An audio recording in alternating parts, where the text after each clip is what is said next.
Greetings, fellow Guitar-alians. Jeff Weinberger coming at you here with a new tutorial.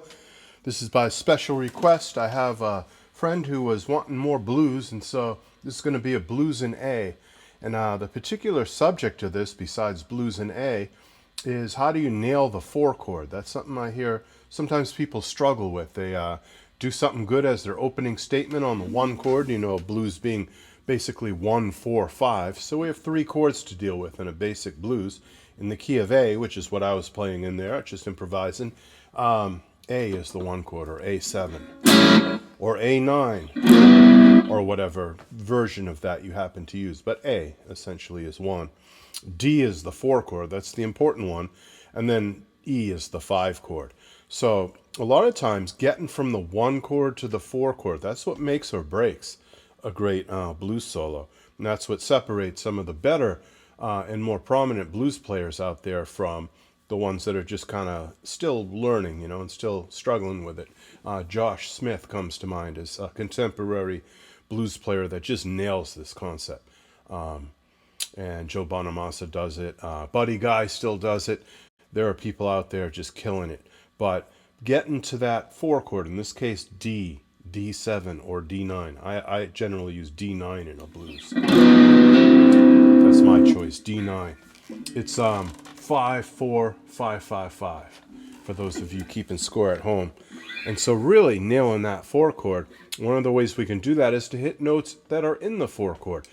Not just playing one scale over all 3 of the chords. You could take an A minor pentatonic scale.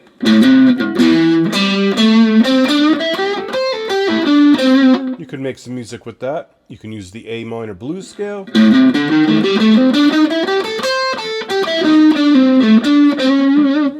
Those are all good.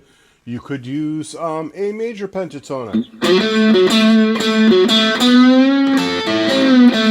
Excellent sound. You could use A major blues.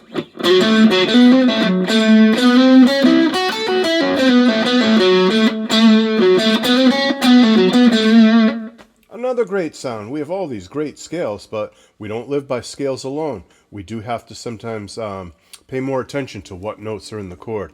So the 4 chord, the D chord, D, F sharp, and A happen to be the 3 notes in a simple D chord, like your cowboy D chord.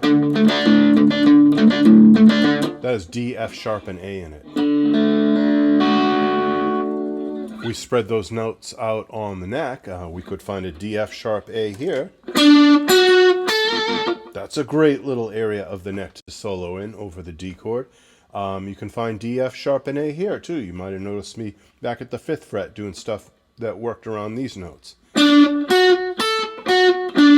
D, F sharp, and A. Well, if you expand it and make it a D7 chord, you're going to add the note C to that. So D, F sharp, A, C. Or up here at the 10th fret, D, F sharp, A, C. Or back here. It's essentially the same notes, the same lick, but it has a slightly different tone up at the 10th fret than it would back at the 5th fret. The thickness of the strings, that the strings are wound or unwound, the spacing of the frets, the particular place that you're picking at on your string, a lot of these things affect your tone. So this might sound slightly different from. Maybe that's a little thinner, and this is a little beefier because of the thickness of that D string. So a lot of factors go into where you choose to play notes. Let's learn a lick. Let's learn a lick that really announces that the 4 chord has happened. So I think I started my solo with something like, let's see. I have to admit that's totally inspired by Jimi Hendrix playing on Red House, but it's an effective lick. And I hear many blues players use it besides Hendrix. But that's kind of where I got the inspiration, I think. Subliminally, I probably ripped that off from Jimmy. It's just a great opening statement. And then getting to the 4 chord, well, here's what I did. I had a predetermined lick that wasn't so spontaneous, and this is the one I'm going to teach you. It went like this.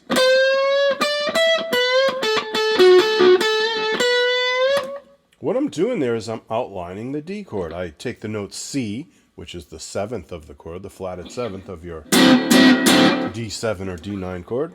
Take that and I bend it up to D. So already it starts to sound bluesy and kind of vocal-like, like somebody singing, real emotional singing. And then I play the D note, that's obviously in the chord. I play the E note, which is the 9th of the chord. That's a pretty hip note to hit. But then I take the note B and bend it up a half step to C. And again, that's the flatted 7th. That's a very bluesy note. And that's begging to be resolved back to the 5th of the chord, the A note. So just this half of the lick alone. That's a real good phrase to play over your 4 chord, your D chord. B.B. King played something similar to that quite often. Maybe subliminally I ripped that off from B.B. King, just as I ripped this off from Hendrix. So this